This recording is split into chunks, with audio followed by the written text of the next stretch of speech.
El chico se llamaba Tomás, y esa tarde no parecía importante. Tenía 11 años, el cuerpo flaco de alguien que todavía no decidió si va a crecer rápido o no, y caminaba con las manos metidas en los bolsillos de un buzo gris que ya había pasado por demasiados lavados. El cierre estaba roto desde hacía meses, pero Tomás lo usaba igual, siempre abierto, como si no valiera la pena arreglar algo que igual iba a volver a romperse. El pueblo lo dejaba hacer eso. Las veredas estaban limpias, demasiado limpias, y las casas se parecían entre sí, como si alguien hubiera decidido que era mejor no destacar. Tomás avanzaba pateando una piedrita invisible, mirándola rodar por delante de sus zapatillas gastadas, esquivando las grietas del cemento como si fueran parte de un juego que solo él conocía. No tenía apuro. Nunca lo tenía. A esa hora, el cielo estaba en ese punto raro entre la tarde y la noche donde los colores se apagan sin avisar. Las sombras se estiraban más de lo normal, pegándose a las paredes, acumulándose en las bocas de los callejones y en las rejillas de desagüe. Tomás no pensaba en eso. Para él, el pueblo siempre había sido así, un lugar donde nada pasaba, o donde pasaba siempre lo mismo. Cruzó frente a la tienda de don Braulio, que cerraba temprano aunque casi nunca vendía nada. El hombre estaba adentro, contando billetes con la radio prendida muy bajito, como si tuviera miedo de que alguien lo escuchara. Ni levantó la vista cuando Tomás pasó. Nadie lo hacía. Tomás estaba acostumbrado a ser invisible. Doblando la esquina se detuvo un segundo. Miró hacia atrás sin saber bien por qué. No había escuchado nada. No había visto nada raro. Solo esa sensación mínima, absurda, como cuando uno cree que olvidó algo importante pero no sabe qué. Se encogió de hombros. «Soy un boludo», murmuró, y siguió caminando. En una casa a 4 cuadras de ahí, una olla hervía sin que nadie la mirara. El vapor subía lento, empañando la ventana de la cocina. Sandra, la madre de Tomás, apoyó el codo sobre la mesa y volvió a mirar el reloj por tercera vez en menos de 5 minutos. Las agujas avanzaban normales. Eso la tranquilizó un poco. Tomás solía llegar tarde. Siempre tenía una excusa distinta. Que se quedó hablando con alguien, que se distrajo, que no escuchó el llamado. Sandra suspiró, repitiéndose que no pasaba nada, que en ese pueblo los chicos iban y venían solos desde siempre. Desde siempre. En la calle, Tomás llegó al viejo puente de hierro que cruzaba el canal. El agua abajo estaba oscura, espesa, como si no terminara de moverse nunca. Se apoyó en la baranda oxidada y escupió. El salivazo cayó sin hacer ruido. «Asco», dijo, riéndose solo. Fue ahí cuando el aire cambió. No de golpe, no como en las películas. Solo se volvió más pesado. Tomás frunció la nariz. Olía raro, no feo, raro, como humedad vieja mezclada con algo dulce. Miró alrededor. El puente estaba vacío, la calle detrás también. Ni autos, ni voces, ni pasos. Demasiado silencio. Sintió un cosquilleo en la nuca. No miedo todavía, algo previo, algo que no sabía nombrar. «¿Hola?», dijo, sin saber a quién. El sonido de su voz se apagó rápido, absorbido por el aire. Tomás tragó saliva.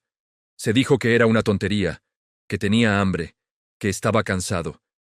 Dio un paso, y entonces algo se interrumpió.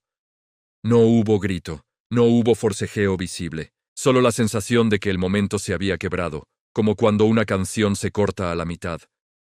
La escena no continúa ahí. En el pueblo, las luces se encendieron una por una, obedientes. Sandra apagó la hornalla. El reloj marcaba una hora razonable para preocuparse, pero no para salir corriendo. «Ya va a venir», dijo en voz alta, más para convencerse que para otra cosa.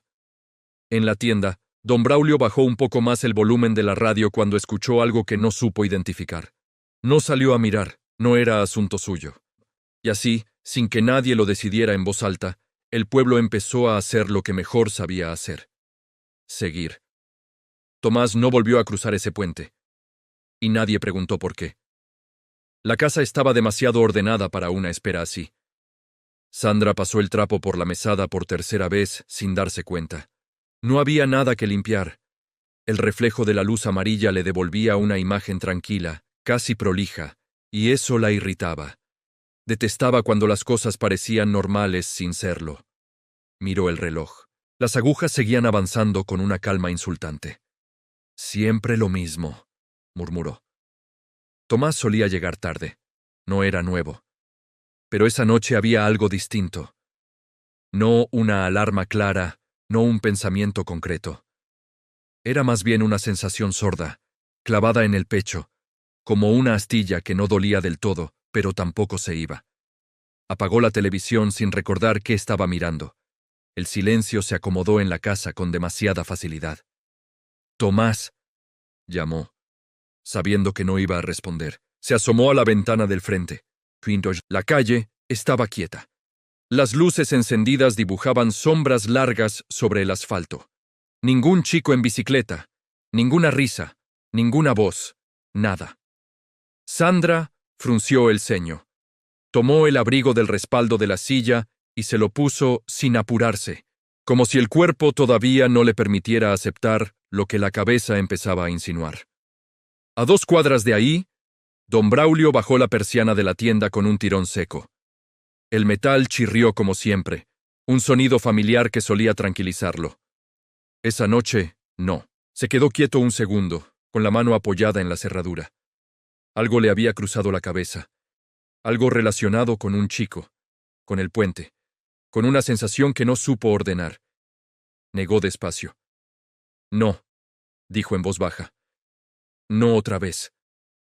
Cerró con llave y se dio vuelta sin mirar la calle. Sandra caminó hasta la esquina. Miró hacia un lado, después hacia el otro. El aire estaba frío, húmedo, y tenía ese olor raro que no pertenecía a ninguna estación. Caminó un poco más rápido, repitiéndose que estaba exagerando, que en ese pueblo los chicos se retrasaban todo el tiempo, que no era para armar un drama. Pero sus pasos la llevaron, sin que lo decidiera del todo, hacia el puente. Se detuvo a mitad de cuadra. El canal no se veía desde ahí, pero ella sabía que estaba cerca. Sintió una presión en los oídos, como si el ambiente se hubiera cerrado sobre sí mismo. Tragó saliva. «Tomás», dijo otra vez, más bajo. Nadie respondió. Una ventana se cerró en una casa vecina. Más adelante, alguien apagó una luz. No fue un movimiento coordinado, no fue evidente, pero Sandra tuvo la impresión absurda de que el pueblo estaba retirándose, como si cada uno hubiera decidido meterse un poco más hacia adentro. Un hombre pasó caminando con una bolsa del supermercado. La miró apenas, con una sonrisa educada, de esas que no preguntan nada. «Buenas noches», dijo él. «¿No vio a un chico?», preguntó Sandra, la voz más tensa de lo que quiso. El hombre frunció el ceño, dudó apenas un segundo. «No, señora. Debe andar por ahí», y siguió caminando. Esa respuesta, tan simple, tan automática, fue lo que terminó de romper algo.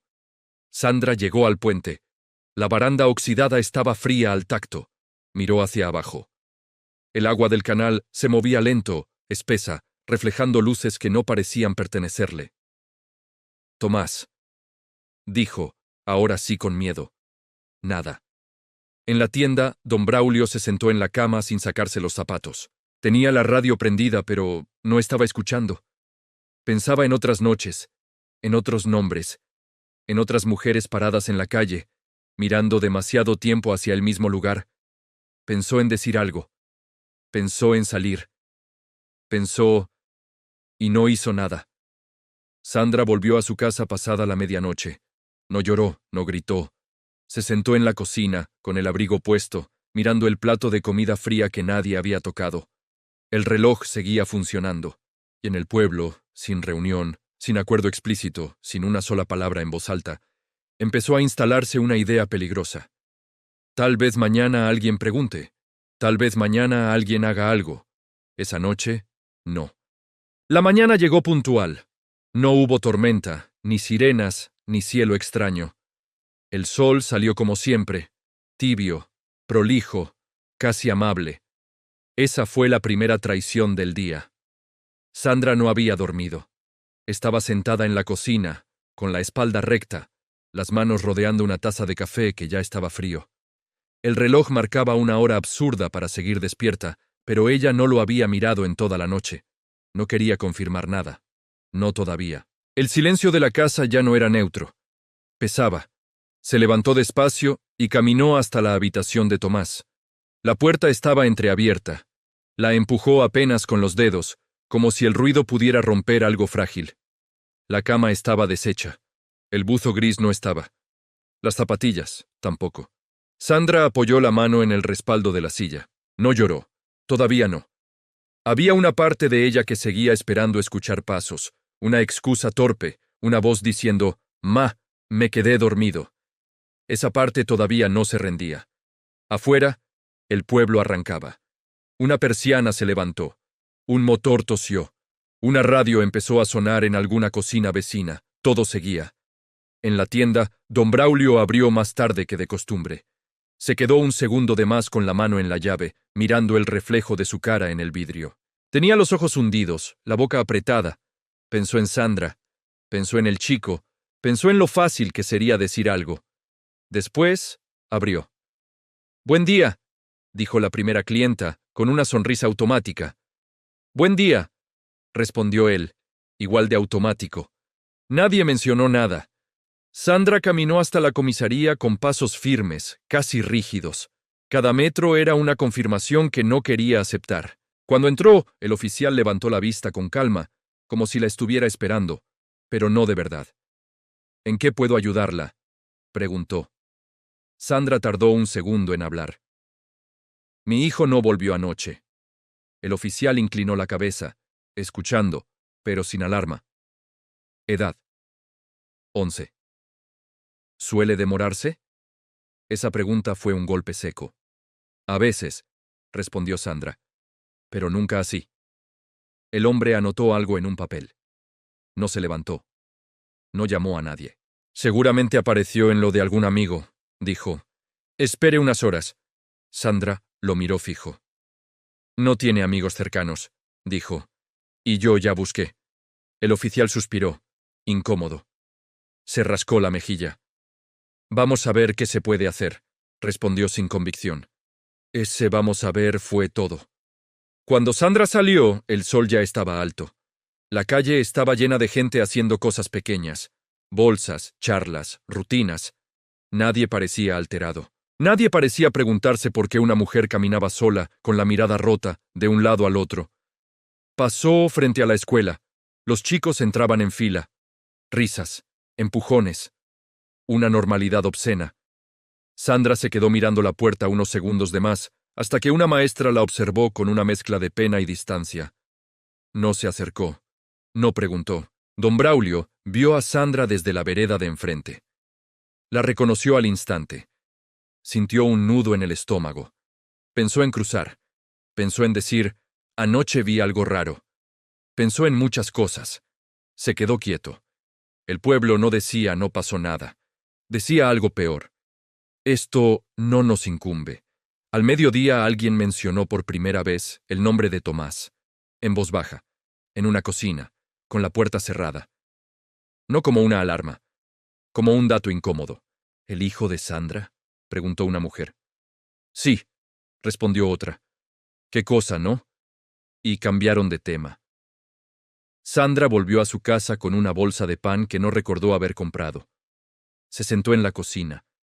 Miró el plato vacío frente a ella. Por primera vez desde la noche anterior, el cuerpo le tembló. No gritó. No todavía. Afuera, el pueblo respiraba tranquilo. Y en ese respirar tranquilo, algo oscuro se acomodaba mejor que nunca. Don Braulio no atendió a nadie durante casi una hora.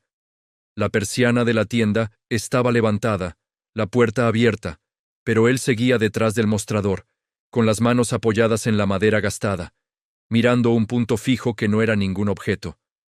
Tenía el gesto tenso, la mandíbula apretada, como si estuviera sosteniendo una palabra entre los dientes. La escena de la noche anterior volvía sin orden. No completa, no clara. Solo fragmentos. El silencio raro. El puente. El olor. Y esa sensación absurda de haber llegado un segundo tarde a algo que no debía ver. Una clienta carraspeó frente a él. «¿Me cobra esto?». Preguntó, señalando una lata. Don Braulio parpadeó, como si volviera de muy lejos. Cobró sin mirarla. La mujer se fue rápido. No había ganas de charla ese día. Nadie parecía tenerlas. A media mañana, Sandra volvió a pasar frente a la tienda. Don Braulio la vio antes de que ella lo notara.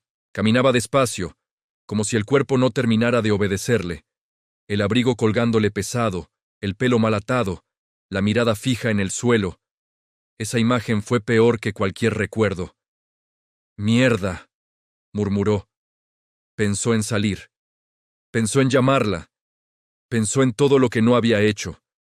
Sandra se detuvo un segundo frente a la vidriera. Miró hacia adentro. Sus ojos se cruzaron apenas con los de don Braulio. No hubo reproche. No hubo súplica. Solo una pregunta muda que lo atravesó entero. ¿Vos sabés algo? Don Braulio bajó la mirada primero. Sandra siguió caminando.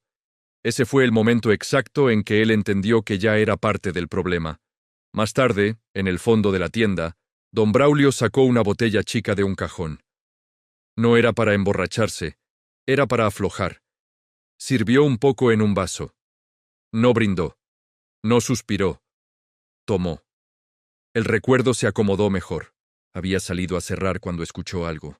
No un grito, algo peor, un corte. Como cuando un sonido se interrumpe mal. Miró hacia el puente, vio la silueta del chico. Vio que algo se movía donde no debía moverse nada. Y después, nada. No corrió. No gritó. No llamó a nadie. Se quedó quieto, pensando que seguro no era lo que parecía. Pensando que meterse traía problemas. Pensando, sobre todo, que ya había visto cosas antes. Golpes en la puerta del fondo lo sobresaltaron. «¿Don Braulio?», dijo una voz masculina. Abrió. Era el oficial de la comisaría. No parecía apurado. No parecía preocupado. «Estamos haciendo unas preguntas», dijo. «Por lo del chico». Don Braulio sintió un latigazo interno. Asintió. «Anoche, ¿vio algo raro?». La pregunta era suave, demasiado. Don Braulio sostuvo la mirada del oficial. En ese segundo entendió perfectamente qué tipo de respuesta esperaba el pueblo. «No», dijo. «Nada». El oficial sonrió apenas, aliviado. «Bien. Si recuerda algo, ya sabe». Se fue. Don Braulio cerró la puerta despacio. Apoyó la frente contra la madera. El vaso en su mano temblaba. Había mentido, y el pueblo lo había aceptado sin esfuerzo. Sandra, mientras tanto, estaba sentada en la plaza, mirando a la nada. Tenía la sensación de estar rodeada de gente que se movía detrás de un vidrio grueso. Todo seguía funcionando. Todo menos ella. Un chico pasó corriendo frente a ella. Se parecía a Tomás, no era Tomás. El golpe fue físico. Sandra se dobló un poco, llevándose la mano al pecho. Nadie se acercó. Y en ese entramado de silencios, de miradas esquivas y respuestas cómodas, algo terminó de asentarse. No hacía falta que el horror se escondiera, el pueblo lo hacía por él. A Lucas no le gustaban las mañanas en la escuela. No porque fueran aburridas, sino porque siempre parecían iguales. El mismo timbre, las mismas filas mal hechas, las mismas caras repitiendo gestos aprendidos. Ese día, sin embargo, algo estaba fuera de lugar. Y Lucas lo notó antes que nadie. Había un espacio vacío, no era grande, no era obvio. Era uno de esos huecos que solo existen cuando alguien sabe exactamente quién debería estar ahí. Tomás se sentaba 2 bancos más adelante, cerca de la ventana.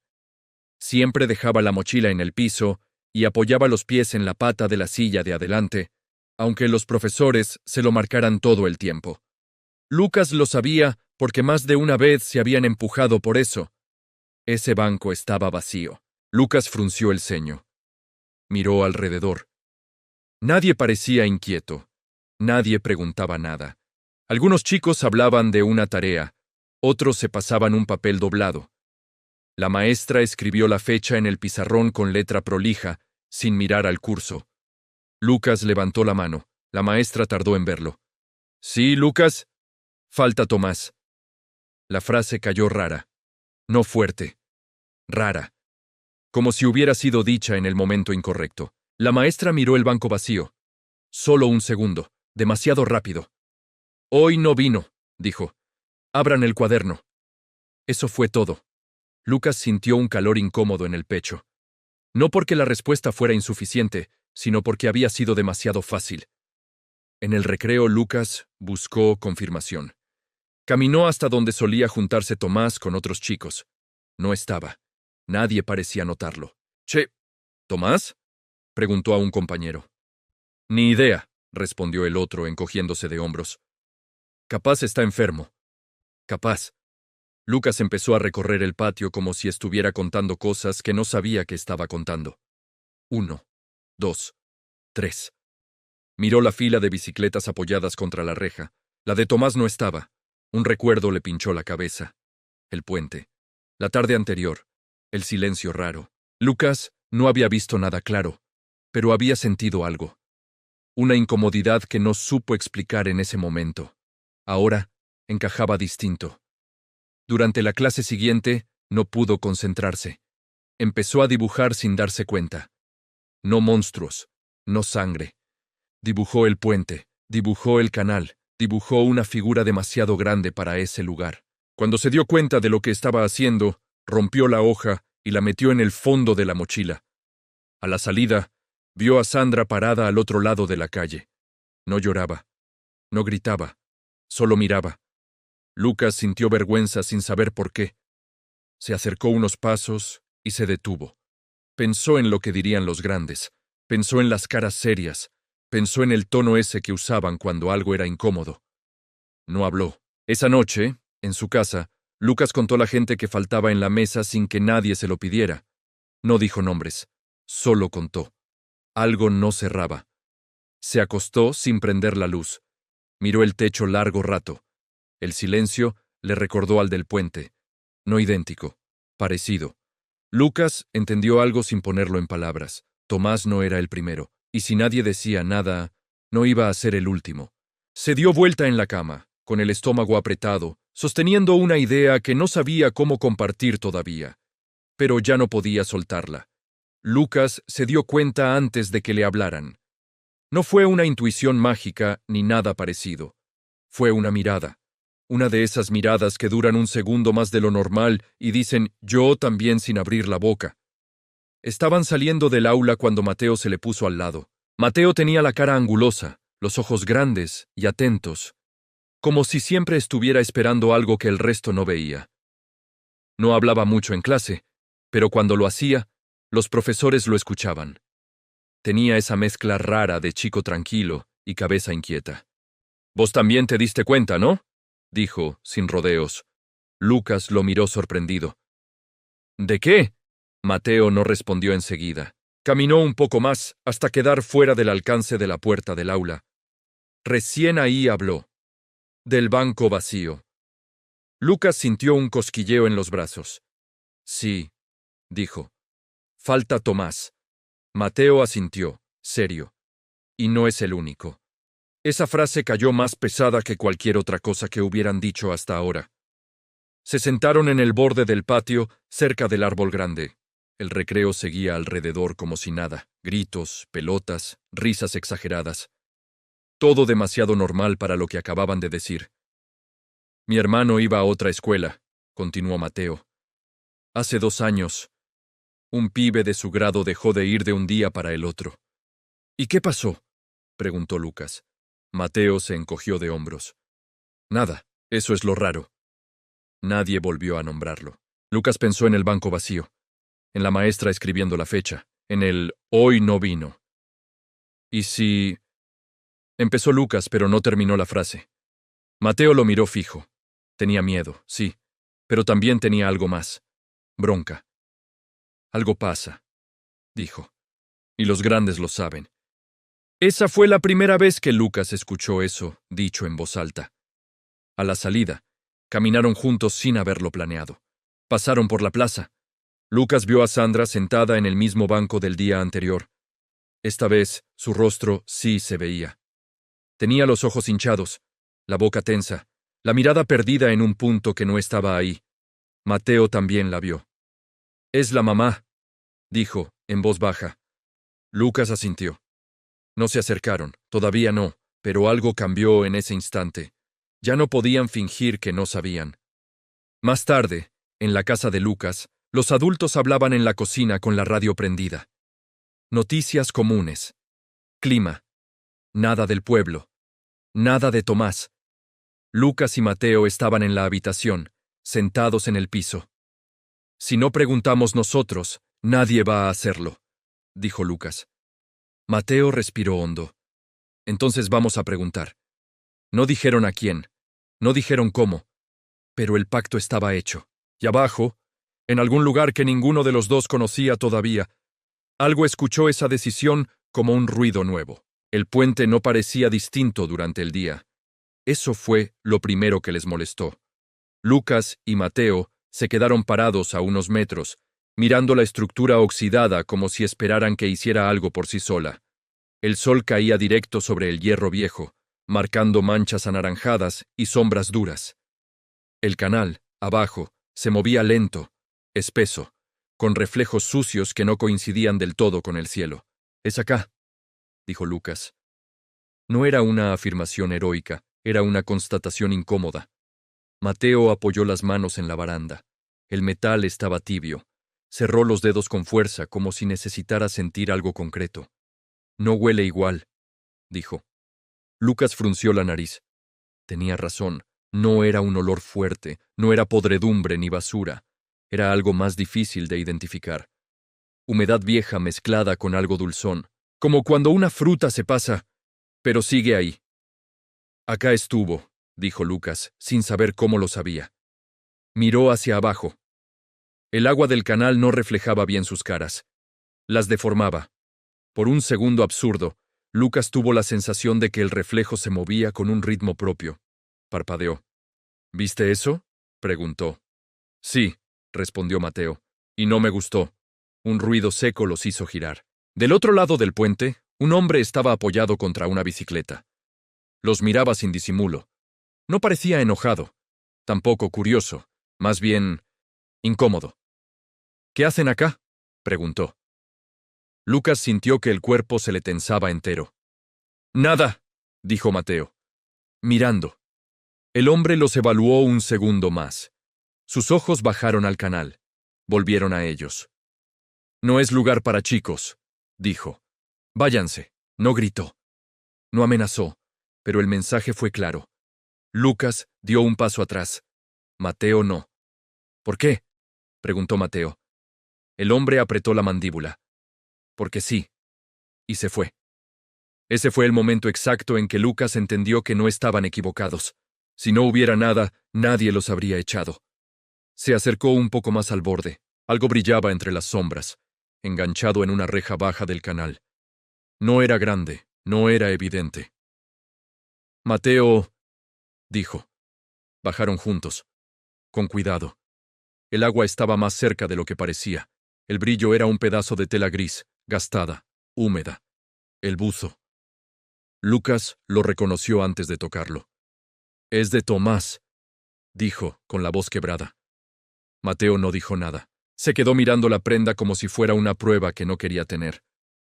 «Tenemos que decirlo», susurró Lucas. Mateo levantó la vista. Sus ojos ya no eran los de la mañana. Eran más duros, más viejos. «¿A quién?». Lucas no supo responder.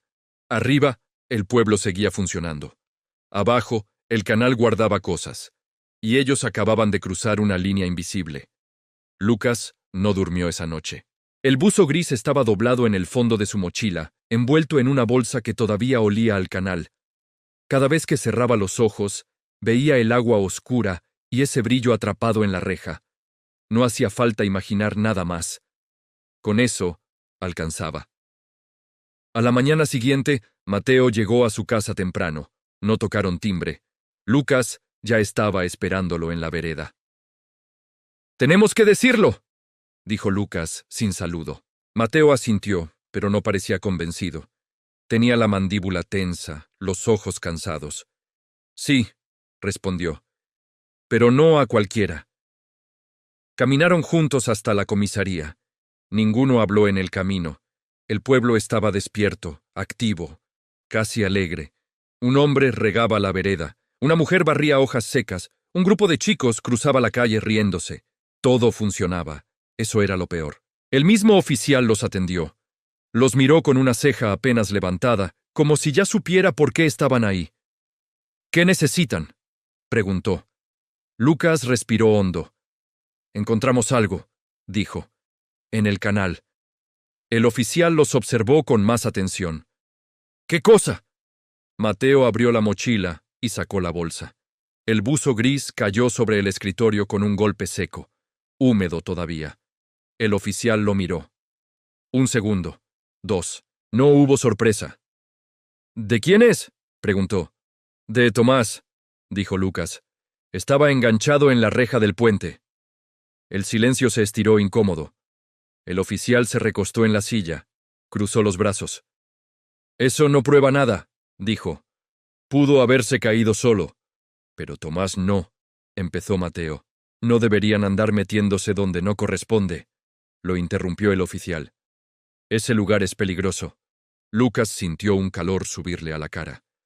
Entonces, ¿no va a hacer nada? El hombre suspiró, como cansado. Vamos a tomar nota, respondió.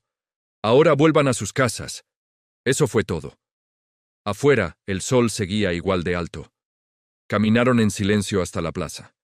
Sandra estaba ahí, sentada en el mismo banco de siempre. Esta vez, cuando los vio, levantó la cabeza. Lucas dudó. Mateo también. Pero no podían irse sin decir algo. Se acercaron. Señora, dijo Lucas, con la voz temblándole. Nosotros encontramos esto. Mateo sacó el buzo. Sandra lo reconoció al instante. No gritó, no lloró, no preguntó nada. Solo lo tomó entre las manos y lo apretó contra el pecho como si todavía guardara algo de su hijo. Gracias, dijo, en un susurro.